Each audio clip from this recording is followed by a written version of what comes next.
markaase ciise wuxuu xoogii ruuxa kula noqday ilihii warkiisuna wuxuu gaadhay dhulka ku horaysan oo dhan sinagoogyadoodana ayuu wax ku baray dhammaana waa la wada ammaanay isaga markaasuu wuxuu yimid naasareed oo ahayd meeshuu ku koray oo maalintii sabtida sida caadadiisu ahayd ayuu sinagoogga galay wuuna istaagay inuu wax aqriyo waxaa loo dhiibay kitaabkii nebi isayas oo goortuu kitaabkii furay ayuu helay meeshii lagu qoray ruuxii rabbiga ayaa igu jooga waayo wuxuu ii sugtay inaan war wanaagsan masaakiinta ku wacdiyo wuxuuna ii soo diray inaan kuwa xidhan furiidnimada ogeysiiyo iyo kuwa indhahada soo celinta araggooda iyo inaan kuwa nabaraysan soo furfuro iyo inaan dadka ogeysiiyo sannada qaabilaadda ah ee rabbiga intuu kitaabkii duuduubay ayuu midiidinka u dhiibay oo fadhiistay oo dadkii sinagoogii ku shiray oo dhan ayaa indhaha ku taagay markaasuu galaabay inuu ku yidhaahdo maanta qorniinkaan dhegihii u maqlay waa iyagood markhaati bay ahaayeen wayna ka yaabeen hadallada nimcada leh oo afkiisa ka soo baxay markaasay yidhaahdeen kanu miyaanu ahayn wiilkii yuusuf markaasuu ku yidhi shakila'aan waxaad mataalkan ku odhan doontaan ixtiraw isbogsii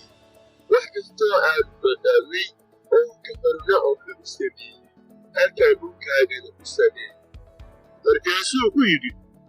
runtii waxaan idinku leeyahay nebina dilkiisa laguma aqbalo laakiin runtii waxaan idinku leeyahay wakhtigii eliyaas waxaa israa'iil ku jira carbalo badan oo nimankoodii ka dhinteen markii cirku 3 bilood iyo 6 bilood hidbay oo abaar weyn oo dhanka dhacay laakiin bitoonta eliyaas looma naag carbal ah oo magaalada sareebta oo dalka jirtay wakhtigii nebi elishaana waxaa israa'iil ku jiray dad badan oo barafeen midkoodna lama baahin gacamaan meel sugay maahayn markii kuwii sinagoogga ku jiray oo dhan waxaas maqleen ayay aad u cadhoodeen markaasay kaceen oo magaaladii ka saareen waxayna u kaxeeyeen buurtii magaaladoodii ka dhisnay darkii inay ka tooraan laakiin isagu intuu dhex maray ayuu iska tegey wuxuuna u degay kafarna'um oo magaalada galiil ah oo maalmihii sabtida ayuu dadka wax bari waxbarintiisiina way la yaabeen waayo hadalkiisu amar buu ahaa waxaana sinagoogga joogay nin jini wasaqwey qaba cod weyn ayuu ku qayliyey oo wuxuu yidhi didee maxaa inoo dhexeeya ciise reer nasareedow oo waxaad tukigeeda baabiiso anigu waa ku garanayaa kii aad tahay lagutuska hayeeyee ciise baa canaantay oo ku yidhi aamus oo ka soo bax jiniguna goortuu ninkii dhexda ku tuuraa ayuu ka soo baxay waxbana ma uu yidhi geeb weyn ayaa ka wada dhacay wayna isla wada hadleen oo yidhaahdeen waa maxay hadalkan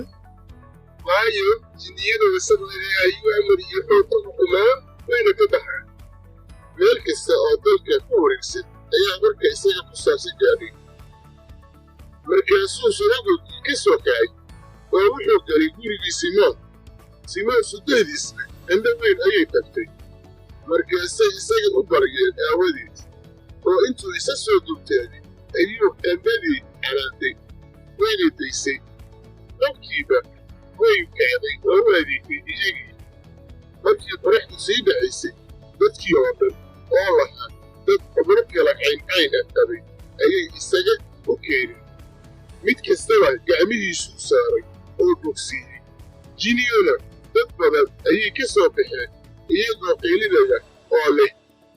adigu waxaa tahay wiilkaygaa isaguse waa canaantay oo uma oggolaanin inay hadlaan